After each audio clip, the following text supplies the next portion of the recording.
want to talk about physics, and I want to talk about the world we live in being impartial to the things that we want, or the things that we would want to happen. So physics comes in, and it seems to be something where there are physical, I guess we could call them laws, physical laws, or just nature that is very consistent and very non-changing. So there's a few things that we need to consider about everything that we know. All, like, people that have a physics degree, what are they studying? They're studying limitations, and they're studying just laws of nature, and the things that nature does and allows and doesn't allow. Excuse me. So, something about nature, that an example is, it gets cold in the winter, and there's nothing that a human being can do to change the physical nature of the seasons and the locations that they are, and some of them get cold. So we adapt and we learn ways to combat that undesirable law of nature. When it's really cold out, we'll build a fire, because the fire is warm or hot, and it helps us to be comfortable in the harsh cold. That's just an example. We build furnaces.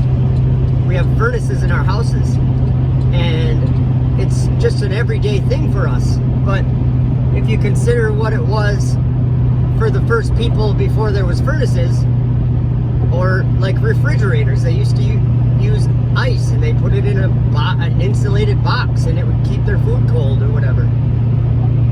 Until we figured out, we adapted, and we learned how to do air conditioning and refrigeration, which is not that old. So the reason why I'm talking about this is because I want to talk about space and space exploration, and what part of physical nature that is, and how we've come to consider ourselves so advanced in that, in the future of space exploration, which is a joke, but that is just part of what this world wanted to explore. So how did men find out about this place that we call space? Because it's not just the night sky. It's not the night sky. It's in the night sky. But there's a very specific set of things that needs to take place in order for a spacecraft or whatever to experience what we call space. And that would be considered a place where there's zero gravity, things float, and it's just an entirely different nature than the physics that we have down on the Earth. Because the physics we have down on the Earth, we don't float, we're not in zero G, and we are pulled towards the ground, or there's a downward force or something. It's a completely different nature. So what was the very first thing that had to happen for men to discover this place?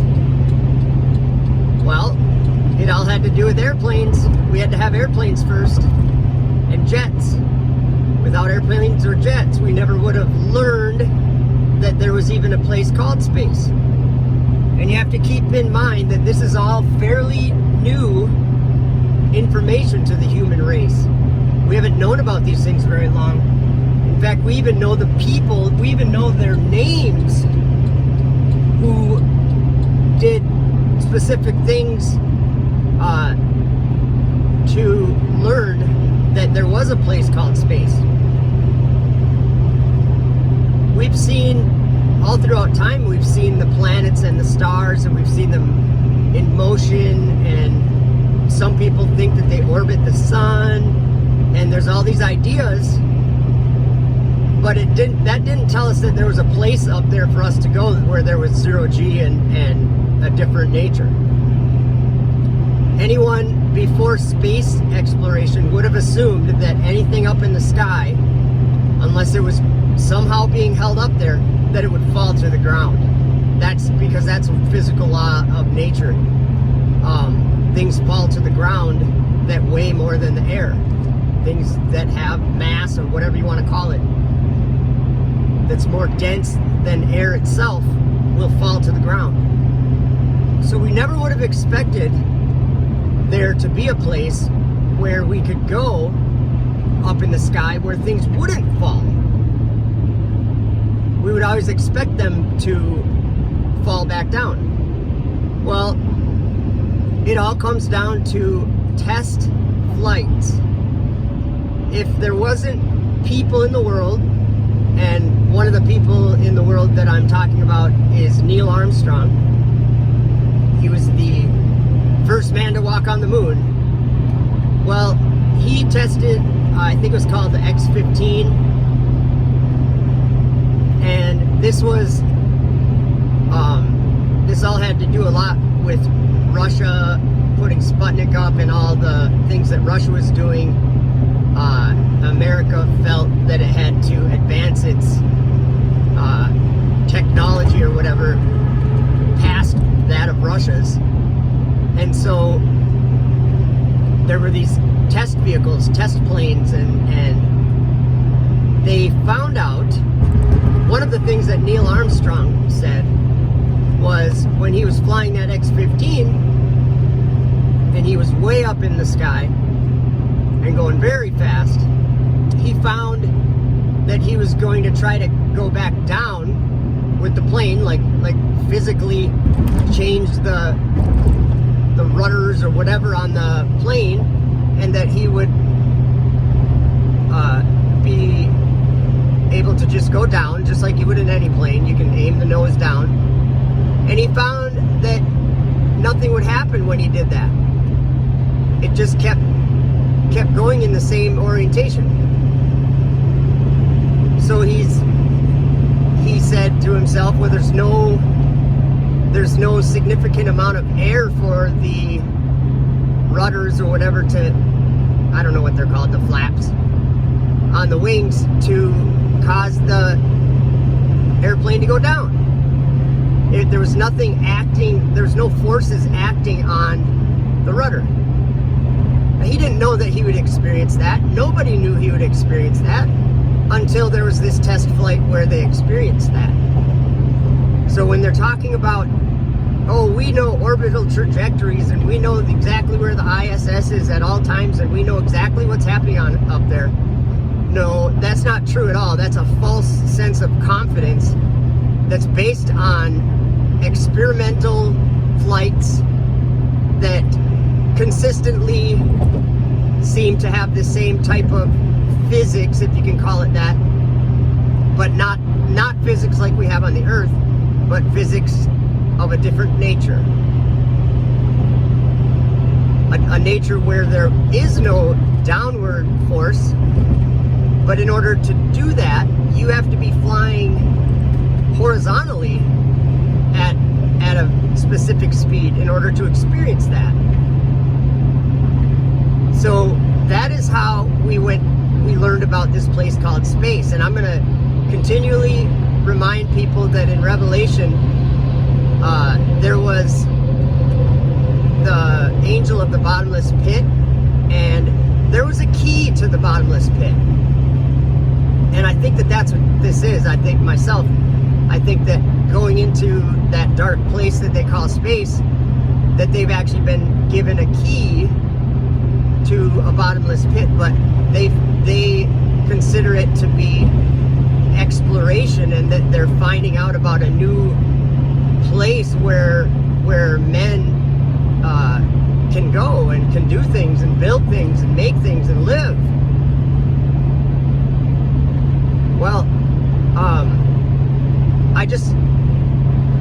the whole idea of going to space is only something, it's not something that you know anything about. So if you're a physics major and you have a science background and you work at a university and you're a professor, whatever you are, it's disingenuous for you to portray that this is something that is known about, and that these are facts and that these are laws of nature and things like that, because it's only something that we found out by literally flying test flights, which is men taking their chances with their life to push past limitations that haven't been pushed past before. Very much similar to, the Wright brothers. They had airplanes with wings and very rudimentary flight. But then it wasn't far too long after that there was a limitation of nature that was reached by flight, and that was breaking the speed of sound, or going through the sound barrier, which, if you think about it, makes absolutely no sense that a vehicle like a jet that's very loud can be flying and it can reach a speed where the sound that it is making is not able to keep up with the vehicle itself. To me, that makes zero sense, but it's just something that we've experienced. So physics people would say that's just a law of nature. That's just how fast sound will travel through the medium of air. That's what they'll say. But everything is the medium of air unless you're in space, right? So the basic reason why I wanted to make this video is I just want to remind everyone that we don't know everything, and that the things we do know, we know as a result of just learning them by pushing the limitations that we've previously experienced. So orbits and trajectories and delta V and all these technical technologies, really, or the knowledge of these technologies, is just us as human beings adapting to the laws of nature, both on the earth and the laws of nature in a place that we've discovered called space, which has a completely different set of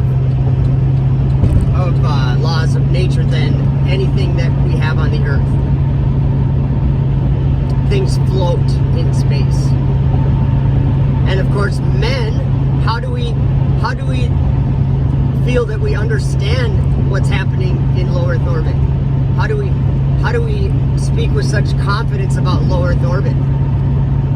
Well, first of all, it's because it's consistent and it doesn't seem to change. And the reason that happens is because we're doing the same thing every time that we go there, because there's only one way to get there, and that's to fly really fast sideways. I've said this before, if you're going up in the sky, everybody knows that what goes up must come down. It will fall if there's not something holding it up. If you try to hang a picture on the wall without a nail, the picture won't stay there unless you have a magnet or whatever. You get what I'm saying. unless we have something to hang the picture on, the picture will fall. Well, in this place they call space, that's not one of the rules of nature. That doesn't apply up there.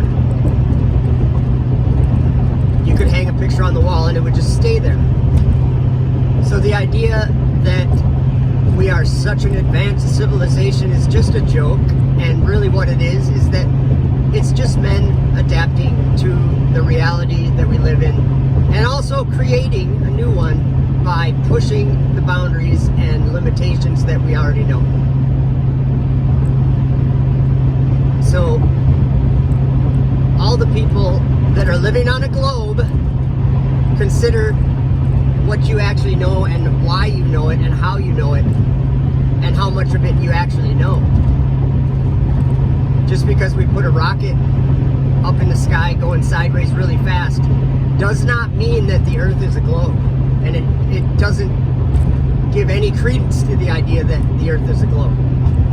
What the Earth is a globe for those people because it has to be a globe the way that they found those laws of nature in that place they call space to be.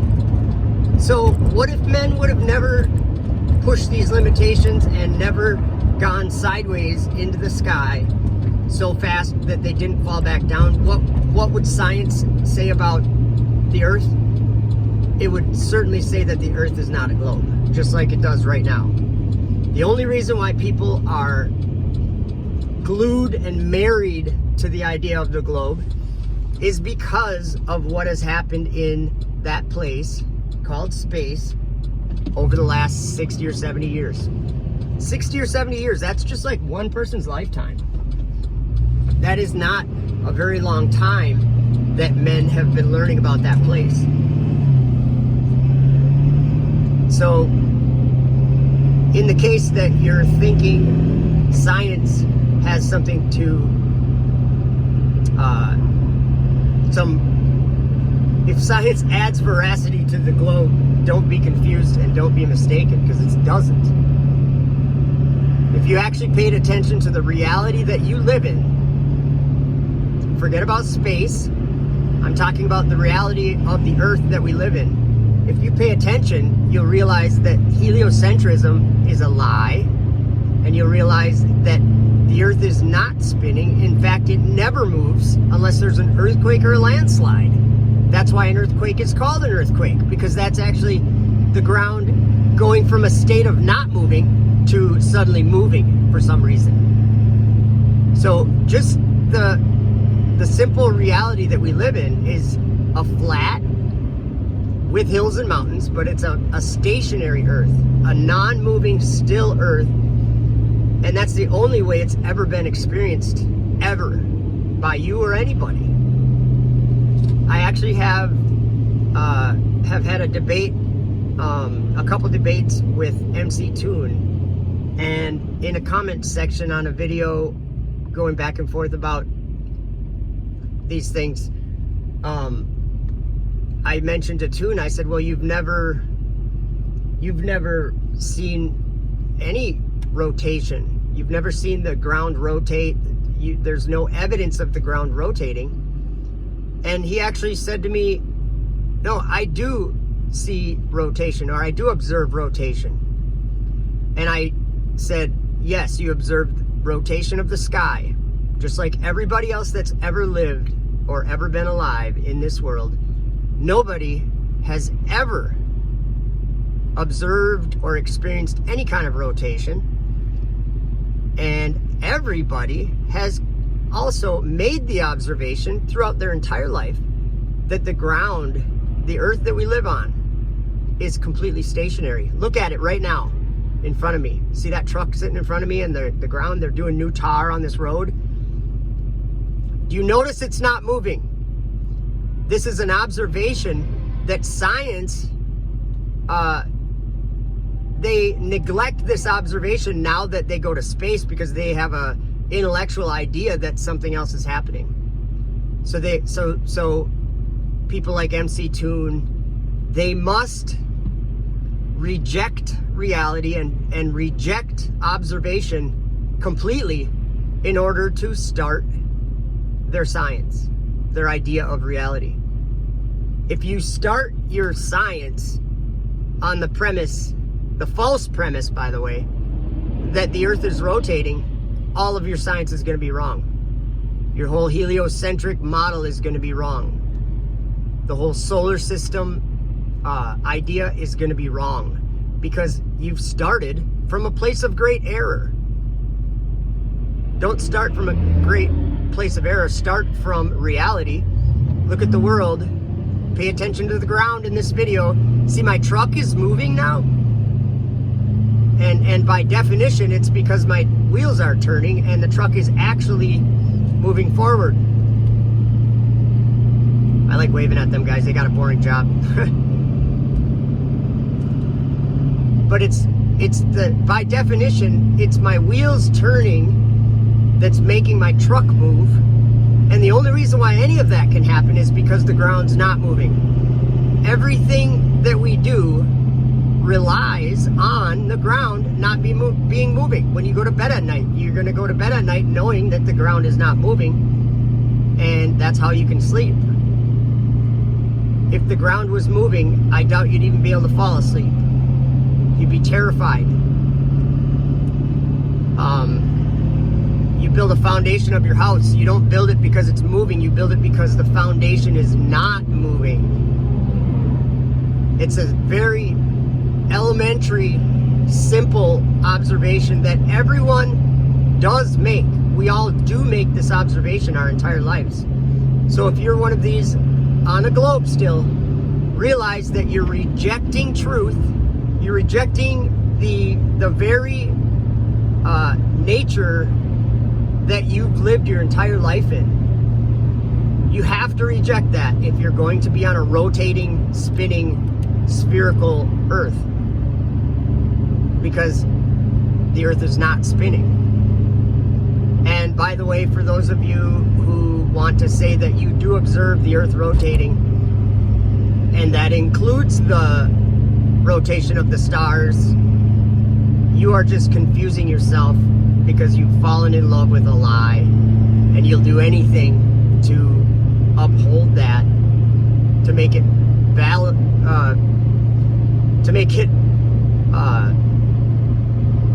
so you can verify it. That's why. So you can, if you make a false observation, like telling yourself you observe the Earth rotating, it's just, first of all, it's just a lie. You don't observe the Earth rotating. Nobody ever has. Nobody ever even claimed to observe the Earth rotating. So come back to reality.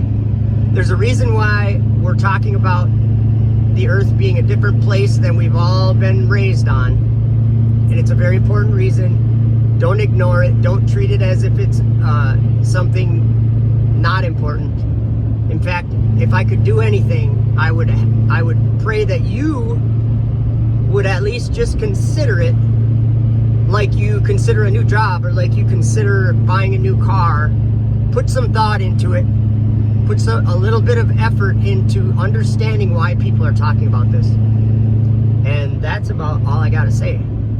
Other than that, I hope you have a great day, and I hope your day is filled with thinking about what's actually true, and thinking about rejecting the things that aren't true. Have a good day.